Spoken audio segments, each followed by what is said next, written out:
कुछ सवाल लगाते हैं पिछली थ्योरी पे। जल का अपवर्तनांक, उदाहरण नंबर 1, जल का अपवर्तनांक 4/3 है। जल का क्रांतिक कोण ज्ञात कीजिए। हमने सूत्र पढ़ा था n बराबर 1/sin c, तो sin c बराबर 1/n। जल का अपवर्तनांक दिया है 4/3, 3/4 हो जाएगा, यहाँ पे भाग दे देंगे। sin c बराबर 0.75, इसका मान दिया गया है sin 48 अंश 36 मिनट, तो क्रांतिक कोण निकल आया 48 अंश 36 मिनट। उदाहरण नंबर 2 देखते हैं। कांच का अपवर्तनांक 3/2 तथा जल का अपवर्तनांक 4/3 है। इन माध्यमों के बीच प्रकाश का पूर्ण आंतरिक परावर्तन किन दिशाओं में संभव होगा? अब पूर्ण आंतरिक परावर्तन तब होता है जब आपतन कोण क्रांतिक कोण से ज्यादा हो जाए, और क्रांतिक कोण तब बनेगा जब प्रकाश सघन माध्यम से विरल माध्यम में जा रहा हो। तो नीचे वाला ये माध्यम कैसा होगा? कांच, और ये होगा जल, और ये सघन माध्यम हो गया। तो कांच का अपवर्तनांक ANG या NG भी लग सकते हैं आप, 3/2 दिया गया है। जल का अपवर्तनांक ANW 4/3 दिया गया है। प्रकाश का पूर्ण आंतरिक परावर्तन किन दशाओं में संभव होगा? हमें पहले इसका क्रांतिक कोण निकालना पड़ेगा। तो क्रांतिक कोण निकालने के लिए हमको sin c बराबर स्नेल का नियम लगाएंगे, 1/WNG, जो कि बराबर हो जाएगा sin c बराबर एक इसके बराबर हो जाएगा, जैसे कि 1n2 बराबर होता था 1/2n1, तो ऐसे ही ये उल्टा हो जाएगा GNW, तो sin c बराबर GNW हो जाएगा NW/NG।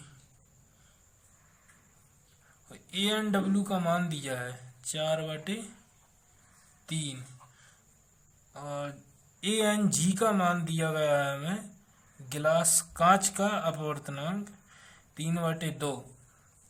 आगे हल करेंगे, आ जाएगा 8/9, भाग देंगे हो जाएगा 0.889। तो sin c बराबर, इसका मान साइन में दिया गया है sin 61 अंश 42 मिनट, तो क्रांतिक कोण का मान आ गया 61 अंश 42 मिनट। तो पूर्ण आंतरिक परावर्तन होने के लिए क्रांतिक कोण यानी इससे ज्यादा होना चाहिए आपतन कोण का मान। यदि आपतन कोण का मान इससे ज्यादा होगा तो पूर्ण आंतरिक परावर्तन हो जाएगा। नंबर 3 सवाल देखते हैं। प्रिज्म के पदार्थ का अपवर्तनांक ज्ञात कीजिए। प्रिज्म कोण 60 अंश, न्यूनतम विचलन कोण 40 अंश दिया गया है, तो सूत्र लगा देंगे sin A plus delta m/2 बटे sin A/2 sin 60 प्लस 40/2 और sin 60/2। तो यहाँ आ जाएगा sin 50, यहाँ आ जाएगा sin 30, दोनों की वैल्यू दी गई हैं, तो रख देंगे। sin 50 की वैल्यू 0.7660 और 0.5,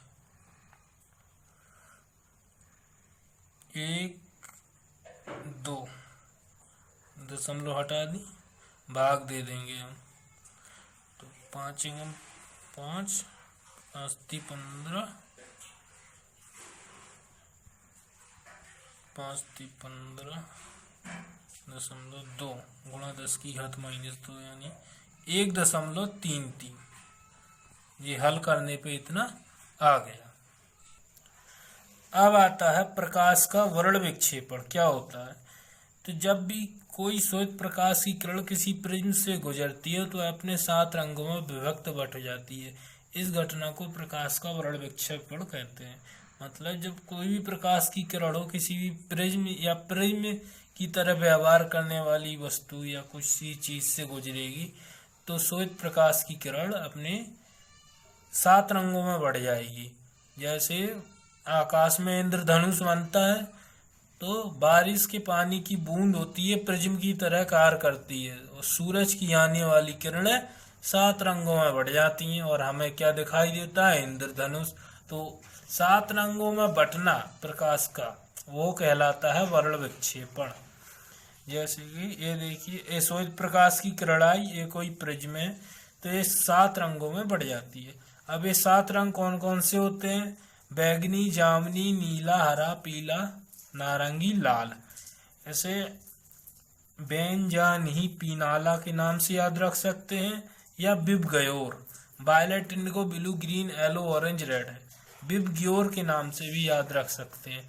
इनकी एक तरंग दैर्घ्य है जो बैगनी से लाल की तरफ क्रमशः बढ़ती जाती है।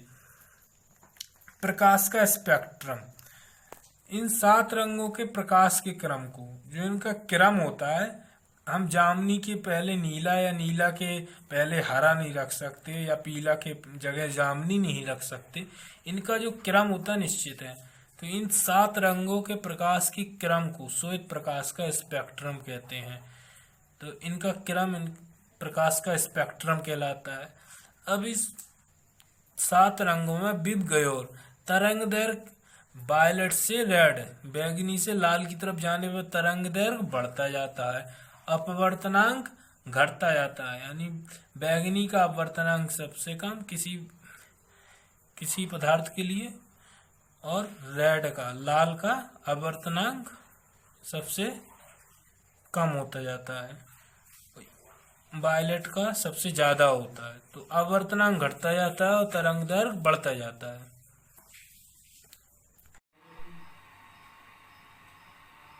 उदाहरण नंबर 3 का उत्तर 1.53 आएगा। ये गलत हो गया था, ये सही उत्तर है उदाहरण नंबर 3 का।